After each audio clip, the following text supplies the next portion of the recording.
Keluarga ini adalah keluarga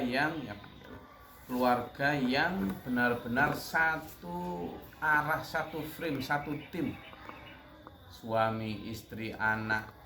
Itu sekurangnya itu, suami, istri dan anak. Sekurangnya itu harus satu tim.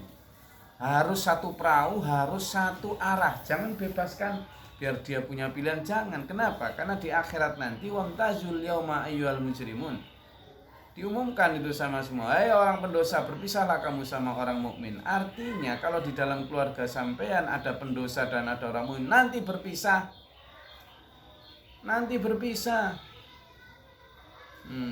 Sampean di dunia ketika menyayangi anak, menyayangi istri, suami, atas alasan sayang sampean biarkan mereka melakukan dosa dan tidak taat pada agama. Sama itu sebenarnya bukan sayang, tapi melakukan ucapan sayonara, selamat berpisah. Itu. Jadi ketika sampean membiarkan anak bandel, biarin masih kecil. Loh, kapan sampean mau mengingatkan? Kalau nggak pas kecil. Begitu dia memasuki, jangankan SMA, SMP aja lo udah nggak bisa diatur. Udah telat itu sampean. Sampean telat menanamkan ajaran, telat menanamkan ketegasan hak dan batal. Ketika sudah masuk SMP itu udah lumayan telat tuh. Meskipun hidayah milik Allah ya, tapi sebagai ikhtiar, pendidikan itu paling menancap adalah pada golden age. Apa golden age? Pada saat masa keemasan, justru umur balita itu. Itulah. Malah kalau pendidikan menurut Islam itu bahkan sejak prenatal. Prenatal itu sejak belum lahir. Bahkan ketika belum lahir itu bapak ibu ketika bersetubuh itu loh sudah ada doanya. Itu sudah mulai pendidikan untuk anak tuh.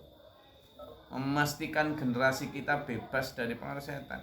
Sampai ketika hamil, ketika hamil pun sang ibu itu harusnya gimana menjaga sikap doanya gimana, itu dalam rangka prenatalnya kamu. Itu supaya nanti tidak terpisah di akhirat. Kalau sudah diumumkan begitu, udah pisah sana, yang pendosa sama orang-orang beriman. Gimana coba bayangkan kalau kemudian rasanya pendosa digiring ke neraka, orang beriman digiring ke surga. Terus ternyata itu adalah satu keluarga dulu di dunia. Duh, apa enggak? Kalau orang surga sudah dicabut rasa kasihannya. Tapi orang yang ke neraka ini gimana rasanya? Itu makanya zaman kalau sayang itu sayang tancapkan dalam dua konsep, sayang dunia, sayang akhirat. Bangun. Bangun tuh loh, yang videonya dimatiin semua, bangun. Bangun. Ini pada laku underdeal mobil semua laku ini loh, laku. Pandemi berakhir, laku. Bangun. Nih tak kasih tahu ya, sekali lagi zaman itu pastikan keluarga ini dalam satu frame, dalam satu perahu, dalam satu keimanan, dalam satu derap langkah. Jangan mau dibohongi orang-orang, perbedaan itu rahmat, enggak apa-apa. Enggak ada gitu. Perbedaan surga sama neraka kok rahmat gimana? Ada. Perbedaan kalau dalam hal misalnya hal-hal duniawi enggak apa-apa, silakan. Tapi kalau dalam hal-hal akidah, ajaran agama, ya mending satu komando, satu tekad, satu tujuan. Tujuannya adalah ridho Allah ya.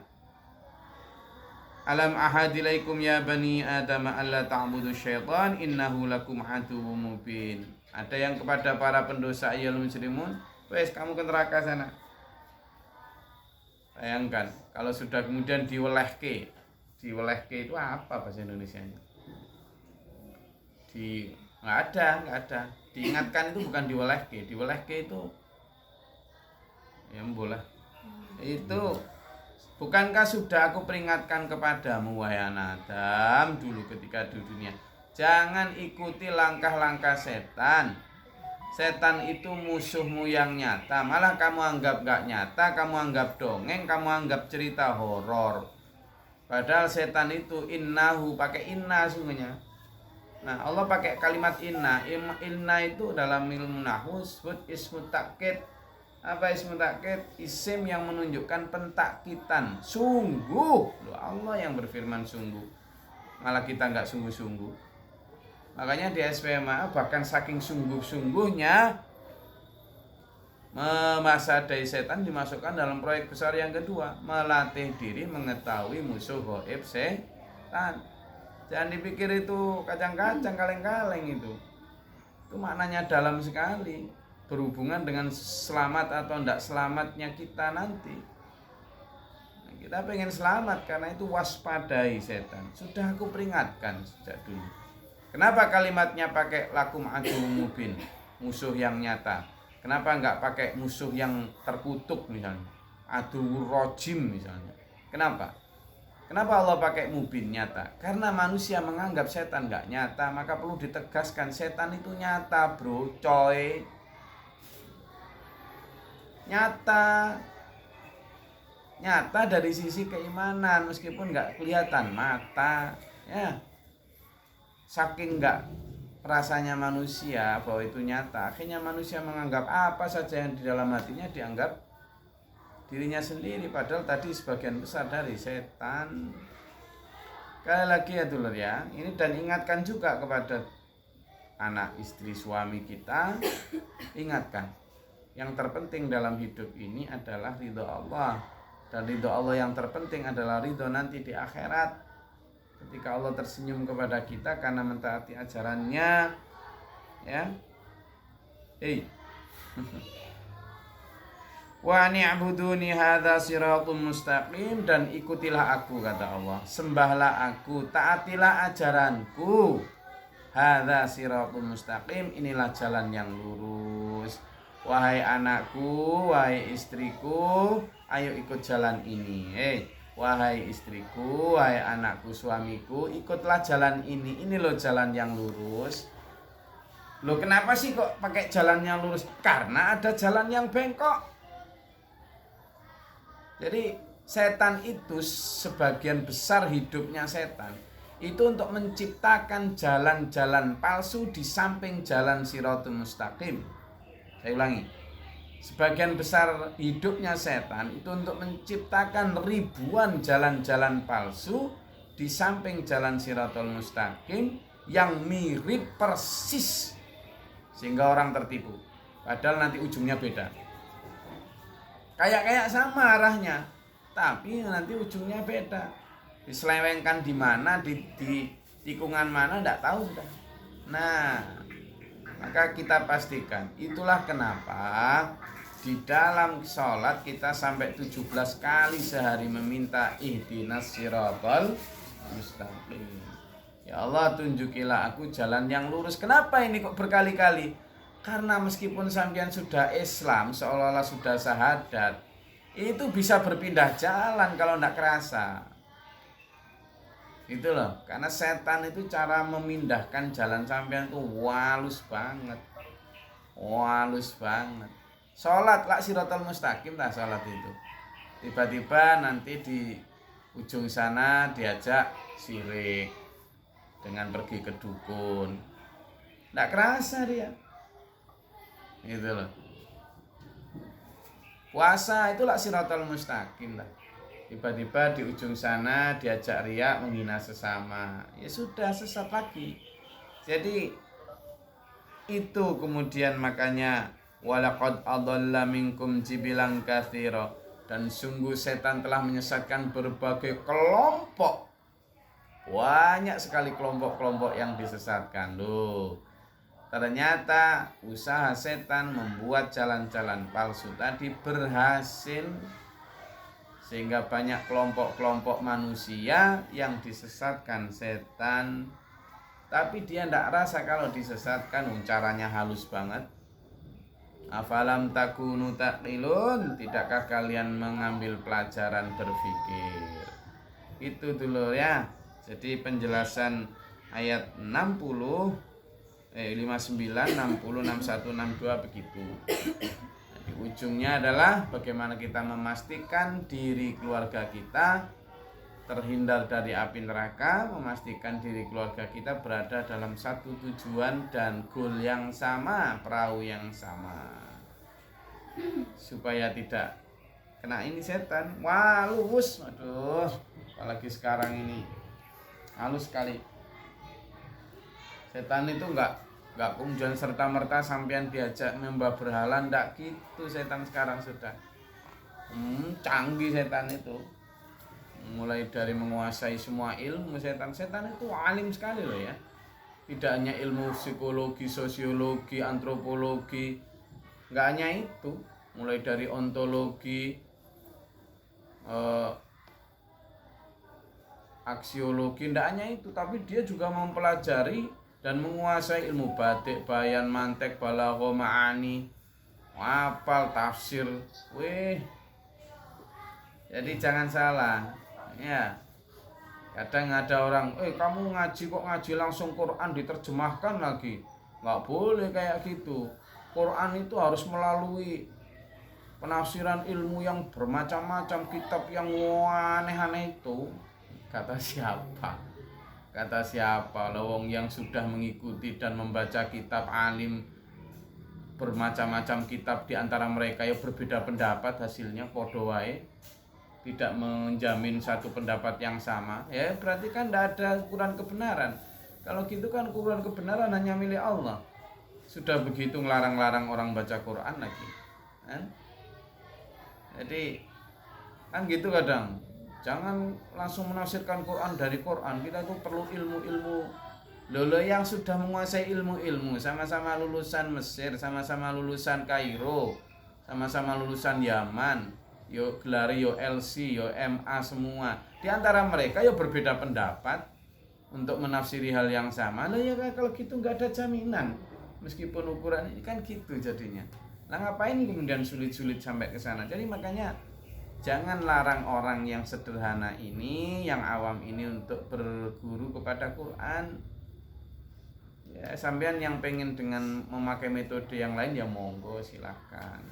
Tapi kalau dulur-dulur yang awam yang ingin langsung kepada Quran karena tidak punya waktu untuk belajar yang aneh-aneh itu, ya sudah biarkan toh, tidak apa-apa toh, gitu loh.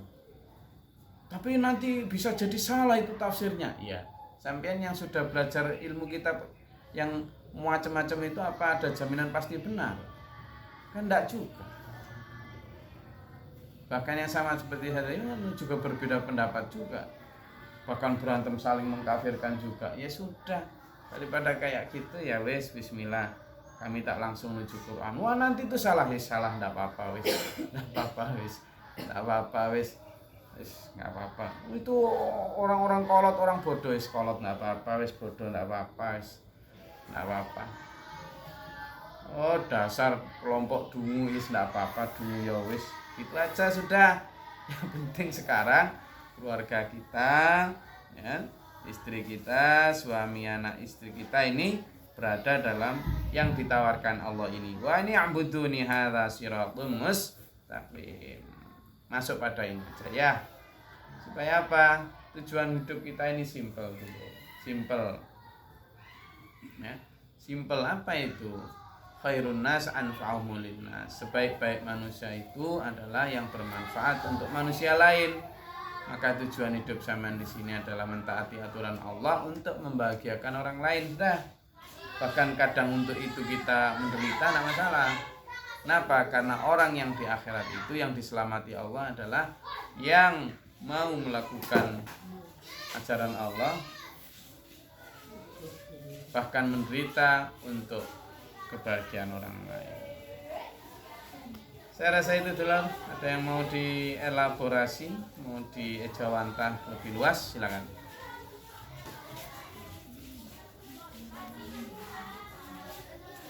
Enggak, kalau ada yang mau ditanyakan. Ini pesertanya macam-macam ini. Ini ada mulai dari Kalimantan, Sumatera, bahkan ini ada yang sedang di Nusa Penida. Ini Mas Hendri ini ada di Nusa Penida. Assalamualaikum Pak Agus di Mojokerto. Alhamdulillah. Rambutnya sudah memutih semua Pak Agus. Ya. Katanya mau mondok di Bali, ayo sini tak tunggu. Pak Agus ini pensiunan komandan rayon militer di Madura. Nah ini ada Pak Hartoyo Yoyo dari Cepu, ini mantan komandan reklamasi. Ayo monggo silakan. Ini ada Mas Aris dari Cikande Serang. Ya, ada macam-macam ini dari macam-macam. Monggo silakan kalau ada yang mau ditanyakan dari apa yang saya sampaikan tadi ya. Kita dalam satu derap langkah yang sama menuju ridha Allah. Silakan.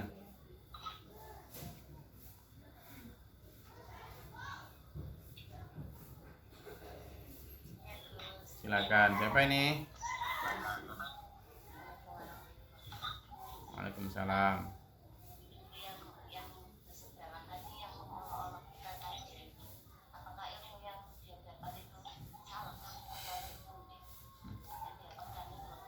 Ya. Ini Bu Supriyati nih lah. Oh ya, Rosiana. Jadi gini Bu, ilmu itu ndak ada yang ini, ndak ada yang salah itu kan kalau yang gunakan ilmu. Jadi saya pun belajar itu, saya pun belajar tentang nahwu, saya pun belajar tentang sorof, saya juga belajar tentang tafsir Quran, tafsir hadis. Saya dulu jurusan Ahwalus Syakhsiyah, Fakultas Syariah, jurusan Ahwalus Syakhsiyah. Jadi ngerti juga mulai dari ilmu-ilmu itu tadi ya. Bagaimana kriteria seorang mufasir itu harus seperti apa dan lain sebagainya. Saya belajar, makanya saya tidak boleh menyalahkan yang belajar seperti itu. Saya justru melarang orang yang belajar itu untuk menyalahkan sampean-sampean ini gitu loh. Yang tidak punya kesempatan untuk belajar sebegitu banyak kitab itu. Bahwa tidak apa-apa kalau mau belajar langsung ke Quran itu tidak apa-apa, tidak ada salahnya. Nah selama ini kan kecenderungan ini mulai diarahkan ke sana. Orang ditakut-takuti untuk belajar Quran langsung, seolah-olah kalau belajar terjemahan itu pelajaran ilmu yang rendah, yang tidak valid, kehujahannya kurang. Sehingga seolah-olah kebenaran itu hanya dimonopoli oleh orang-orang yang ahli-ahli begitu itu. Itu yang saya tidak setuju. Tidak setuju. Kita ini sudah diberikan afalam takunu taqilun. Sejarah sudah membuktikan berpuluh ribu kali bahwa kebanyakan para rasul, para nabi, bahkan itu dipilih Allah dari kalangan orang yang bukan ahli-ahli agama. Artinya Allah sedang memberi tamparan dan pelajaran kepada kita bahwa jangan memilih atau mengagung-agungkan sesuatu menurut standar kalian. Allah itu maunya sendiri, berkehendak menurut kehendaknya sendiri, termasuk dalam hal standar kebenaran. Gitu loh. Nabi Muhammad SAW, Nabi yang paling agung itu dipilih dari orang yang tidak bisa baca tulis, tetapi ternyata standar kebenaran dititipkan Allah kepada beliau. Nah, maka kita jangan bodoh untuk kedua, ketiga, ke-100 kalinya dengan jatuh di lubang yang sama. Umat yang hadir di masa Rasulullah kebanyakan tidak percaya sama Rasulullah itu karena melihat Rasulullah orang bodoh. Orang yang tidak bisa baca tulis kok ngaku-ngaku bahwa kebenaran kamu umat Muhammad. Begitu orang saat itu. Abika junun, gendeng tak kamu Muhammad. Gitu. Nah kita jangan terlibat seperti orang jahiliyah zaman dulu yang memakai standar yang sama. Artinya apa? Silahkan belajar nahwu, sorof, sampai batik, bayan, mantek, balagha, ma'ani, sampai ke atas, sampai belajar macam-macam tafsir hadis, tafsir Quran, ya kan? Ulumul hadis, ulumul Quran, saya belajar itu dulu, ngerti itu. Tetapi orang-orang yang tidak sempat belajar itu bukan otomatis tidak punya standar kebenaran. Apalagi mereka yang tidak cukup punya waktu, kesempatan, dan fasilitas untuk belajar ilmu-ilmu itu. Karena ilmu-ilmu itu hanyalah standar cara, metode untuk mencari tafsir Quran, tafsir hadis, untuk melakukan istimbat hukum. Sementara istimbat hukum itu hasilnya isbat hukum.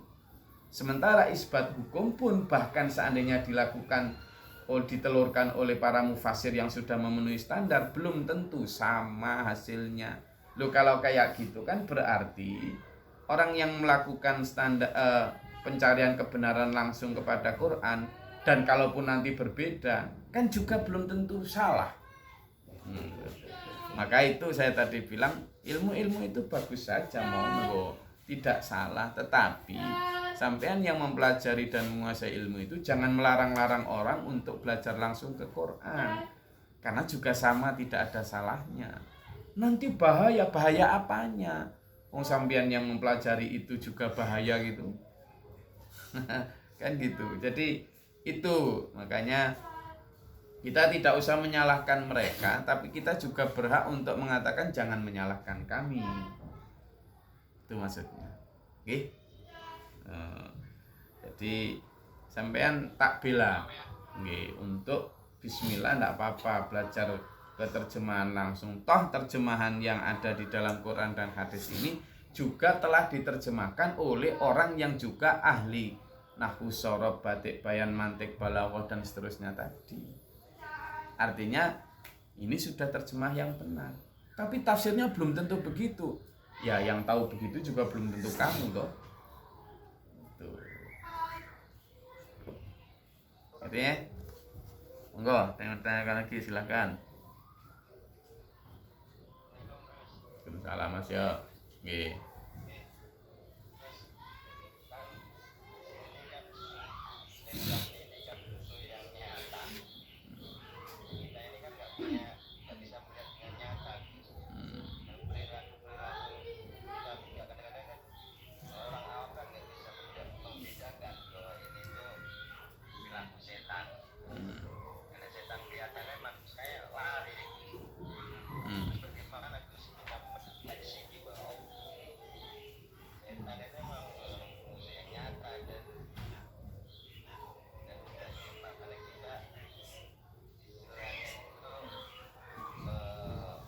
Kok diem bisa ini? Kalau nangis kok diem? Jadi karep. Jadi gini Mas, yo, setan nyata. Tadi sudah saya bilang, kenapa manusia tidak menganggap setan nyata? Karena tidak melihat dari sisi batin. Ya'lamuna dhahira minal hayatid dunya. Manusia itu kebanyakan hanya melihat hal lahir kulit dari kehidupan dunia. Wa hum 'anil akhirati hum ghafilun, dan terhadap akhirat yang gaib mereka itu lalai. Sama dalam melihat setan. Manusia itu biasanya melihat musuh yang lahir saja. Oh, tetanggaku kurang ajar. Oh, koncoku itu dasar. Karena yang dilihat lahir. Padahal sungguhnya kita semua, termasuk tetangga kita, salah dan benar. Salah itu juga karena setan. Pak Guru mengajak kita di 3 proyek besar yang kedua itu untuk latihan. Makanya kalimatnya latihan, karena nggak gampang. Caranya dengan bagaimana? Tuhan sudah memberikan standar perilaku buruk, perilaku baik, hitam dan putih. Nggak usah cari abu-abu. Hitam dan putih, buruk dan baik sudah. Abu-abu ini dan domainnya munafik. Nyari-nyari yang abu-abu aja senengannya. Oh, nggak bisa gitu, kita nggak bisa hitam putih. Cari hitam sama putih aja sulit, nyari abu-abu. Jadi sudah jelas hitam sama putih. Kalau kita sudah dikasih tahu yang hitam itu dari setan, yang putih dari Allah, ya sudah, berarti kalau kita sedang berperilaku hitam, kita itu sedang mengikuti setan. Jelas. Nyatanya di situ, gitu. Termasuk ketika kita melihat saudara kita berperilaku buruk, maka dia sedang dikuasai setan. Hebatnya pelajaran SPMA adalah ketika ada saudara kita yang buruk, jelek, itu kita dilarang memusuhi, tapi justru mendoakan. Karena apa? Asumsinya adalah bahwa dia berbuat buruk itu karena dikuasai setan, maka kasihan gitu. Nah, ini pelajaran tertinggi dari Islam itu adalah ketika melihat sesamanya salah dosa, itu tidak membenci, merusak, tetapi justru menolong, mengasihi sayangi. Nah, itu Mas. Jadi insya Allah besok kita akan lanjutkan di kesempatan yang sama. Pelajaran hari ini adalah tetaplah dalam satu perahu, satu guru, satu tujuan yang sama, yakni ridho Allah nanti. Anak, istri, suami, dan seterusnya. Pastikan. Yang kedua, waspadai musuh setan. Yang ketiga, banyak orang disesatkan setan tapi tidak kerasa. Abdullah bilang kathiro, kelompok-kelompok itu. Nah yang keempat tadi saya bilang nggak apa-apa sampean belajar langsung kepada Quran, insya Allah itu kemungkinan benarnya juga lebih besar daripada misalnya karangan manusia, karena Quran pasti benar, karangan manusia belum tentu benar. Yang terakhir, tetaplah berdoa kepada Allah dalam satu derap langkah yang sama, insya Allah kita akan diselamatkan Allah dunia sama akhirat kita. Amin. Allahumma shalli wa sallim barik ala Muhammad. Allahumma fil lil mu'minina wal mu'minat wal muslimin. Allahumma atina fi man hadaita wa afina. Astaghfiruka wa atubu ilaika. Rabbana amana faktubna ma'a syahidin rabbana la tuzigh qulubana. Rabbana innana sami'na munadiyan lil Rabbana afrigh lana sabra wa sabbir lana.